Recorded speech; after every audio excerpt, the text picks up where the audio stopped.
박근혜 대통령에 이어 현직인 문재인도 오는 5월 임기 종료와 함께 귀향이 예정돼 있습니다. 공교롭게도 2달 남짓 시차를 두고 이뤄지는 두 대통령의 귀향에 국민적 관심이 쏠릴 수밖에 없는데요. 금이 환영이 예정돼 있는 문재인에 비해 탄핵으로 인해 전직 대통령에 대한 예우를 박탈당한 박근혜 대통령의 귀향이 너무 초라한 데 따른 민심의 불만이 넘쳐나고 있습니다.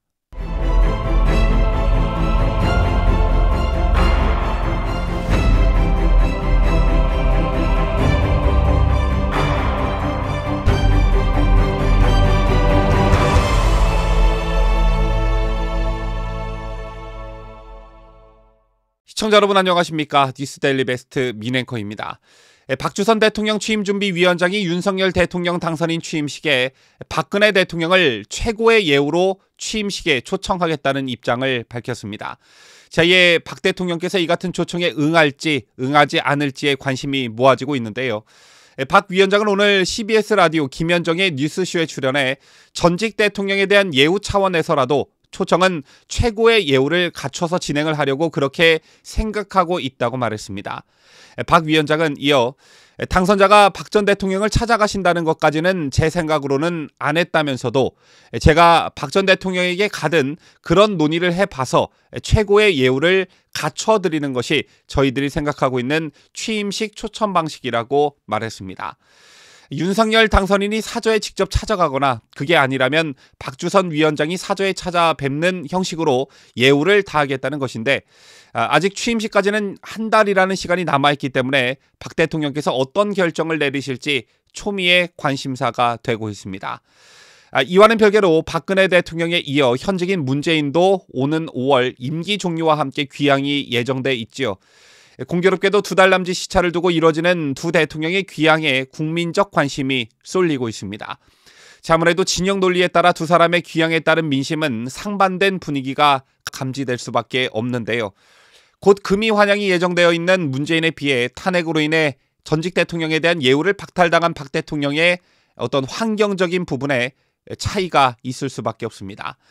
우선 박 대통령은 전직 대통령 예우에 관한 법률에 따라 재임 중 탄핵돼 국가가 제공하는 연금, 기념사업, 비서관, 운전기사, 질병치료, 교통통신 및 사무실 제공 등의 예우를 받지 못합니다. 다만 필요한 기관의 경호 및 경비는 받게 되는데 최장 10년 대통령 경호처에서 담당하다가 이후 경찰에 이관됩니다. 자, 그런데 현재 박 대통령의 사저는 가장 기본적인 사저 입구의 경비 초소마저도 설치되지 못한 채 크고 작은 위험에 노출돼 있다는 지적이 잇따르고 있습니다. 또 사저와 근접해 있어야 할 경호동 건물도 경호처는 사저와 1km나 떨어진 식당 건물을 임차해 사용하고 있는데요. 특히 경호 경비 시설이라고는 담장에 설치된 몇 대의 CCTV와 쇠창살이 전부인데다가 인근 고층 아파트에서 내려다보면 사저 내부가 훤히 들여다보이는 등 경호 조건이 최악의 상태입니다. 더군다나 현재 경호 인력은 경호처 직원 8명과 방호원 등 15명 수준에 불과합니다. 여러분께서도 목격하셨다시피 입주시 소주병 투척 사건만 봐도 철통 경호 경비가 필요한 상황이라는 것을 쉽게 알 수 있는데요. 이에 반해 문재인의 사저는 박 대통령의 사저와 비교해 환경이 훨씬 좋은 편입니다. 문제는 양산의 옛 사저가 경호시설 신축이 어렵다는 판단에 따라 지난해 4월 인근 마을의 대지 2630제곱미터를 사비로 매입해 사저를 마련했지요.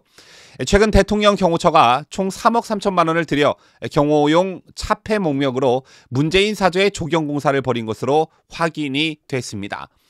때문에 문재인의 사저에 대한 경호시설 부지와 경호동 건축 예산으로 국비 61억 원이 투입됐고 입주 후 경호 방호 인력도 65명 정도 배치되는 것으로 알려졌습니다. 뿐만 아니라 전직 대통령에게 지원되는 차량과 운전기사 1명, 비서관 3명도 박 대통령의 경우 모두 자력으로 해결해야 하지만 문재인은 인력 지원과 함께 퇴임 후 48개월 동안 사용할 차량으로 제네시스 G80 전기차를 낙점한 것으로 확인이 됐습니다. 참고로 차량 리스 비용은 1억 원 정도라고 하는데요. 하지만 끝날 때까지 끝난 게 아니죠. 어제 문제는 서울 조계사에서 열린 불교 행사에서 남은 기간 동안 최선을 다하고 자연인으로 돌아가서 잊혀진 삶, 자유로운 삶을 살겠다 이렇게 말했습니다. 자, 그런데 국민들이 과연 문재인을 또는 문재인 정권을 잊을 수 있을까요?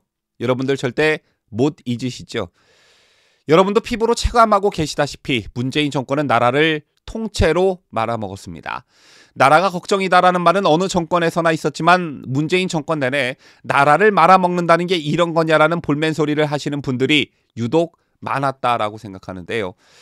이런 민심은 그대로 이번 대선에서, 아니 그 이전인 4.7 서울 부산시장 선거 때부터 표심으로 드러나기 시작했습니다. 자, 물론 여당인 더불어민주당의 독주와 오만 무능에 대한 심판도 있었지만 문재인 정권에 대한 심판 성격도 강했습니다. 일각에서 문재인의 지지율이 임기 막판까지 40%대를 오르내리고 있다는 점을 들어 성공한 대통령이다라는 말을 하는 사람들도 있지만 그건 어디까지나 국민들을 둘로 갈라치고 한쪽 성향의 국민들을 위한 정책과 정치를 해온 수치스런 40%에 불과합니다.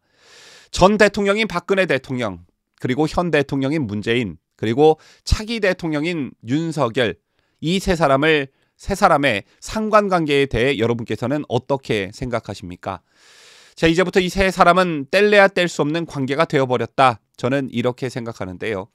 문재인의 퇴임후는 윤석열 대통령과 밀접한 관계가 있지만 박근혜 대통령과도 매우 밀접한 관련이 있습니다.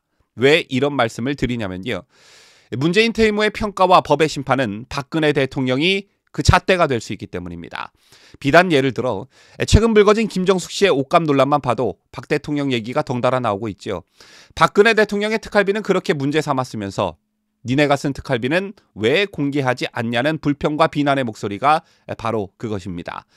또 김기춘 비서실장과 조윤선 전 문체부 장관을 가지고 블랙리스트 운운하며 그렇게 지지고 볶더니 문재인 정권의 산업부 블랙리스트는 왜 38개월씩이나 묵히다가 지금에서야 수사를 하냐 등등등. 저들이 박근혜 대통령에게 자행했던 말도 안 되는 잣대들이 이제 하나둘씩 문재인 또는 문재인 정권의 부메랑이 돼서 돌아가고 있습니다. 때문에 향후 박근혜 대통령에게 적용했던 그 잣대가 문재인을 단죄하는 가이드라인 또는 기준점이 될 것이다 라는 점 하나 강조해서 말씀드리고요.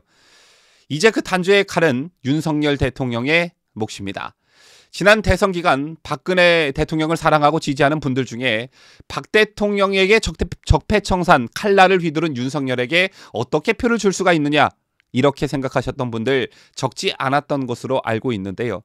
이런 심정을 가지고 계셨지만 정권 교체를 위해 개개인이 가지고 있던 불만을 뒤로하고 윤석열 후보에게 표를 던지신 분들도 많이 계셨을 겁니다. 아마 그중엔 사람에게 충성하지 않고 좌고우면하지 않는다는 검찰 출신의 윤석열 후보가 대통령이 돼서 꼭 반드시 문재인 정권을 단죄해 주길 바라는 마음을 가지셨던 분들 많이 계셨을 겁니다. 그런 국민적 요구를 윤석열 후보가 온전히 받들어야 한다고 저는 생각하는데요. 기성 언론과 종편 등에 나오는 패널들의 경우 정치 보복은 더 이상 없어야 한다, 협치해야 한다, 통합해야 한다라는 말을 기계적으로 말하고는 있지만 이런 말들은 듣기 좋은 소리일 뿐 면밀히 말하자면 범죄를 방관하자는 얘기랑 똑같은 것입니다. 정치보복은 없어야 한다는 이유로, 협치해야 한다는 이유로, 통합해야 한다는 이유로 윤석열 정권이 문재인 전 정권의 비리와 실정을 덮는다면 아마 윤석열 후보에게 표를 던졌던 많은 분들은 고개를 갸우뚱할 수밖에 없게 될 텐데요.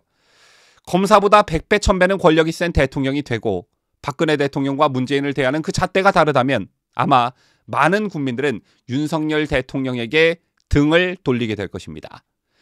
자, 결론을 말씀드리자면 박근혜 대통령이 하나의 잣대가 되고 그 잣대, 그 기준 그대로 윤석열 대통령이 문재인을 단죄하면 된다. 없는 죄를 만들라는 게 아니라 그간 추미애 법무부 장관, 박범계 법무부 장관을 통해 곳곳에 친여 검사들을 꽂아놓고 꽁꽁 틀어막은 수많은 의혹과 혐의들을 있는 그대로 국민들에게 알리고 만약 죄가 있다면 박근혜 대통령, 이명박 대통령이 했던 것처럼 똑같이 하라. 그러면 그 어떤 국민도 그걸 정치보복이라 부르지 않는다. 이 말씀을 꼭 드리고 싶었습니다. 지금까지 저는 자유대한민국을 수호하는 뉴스데일리 베스트 민앵커였습니다.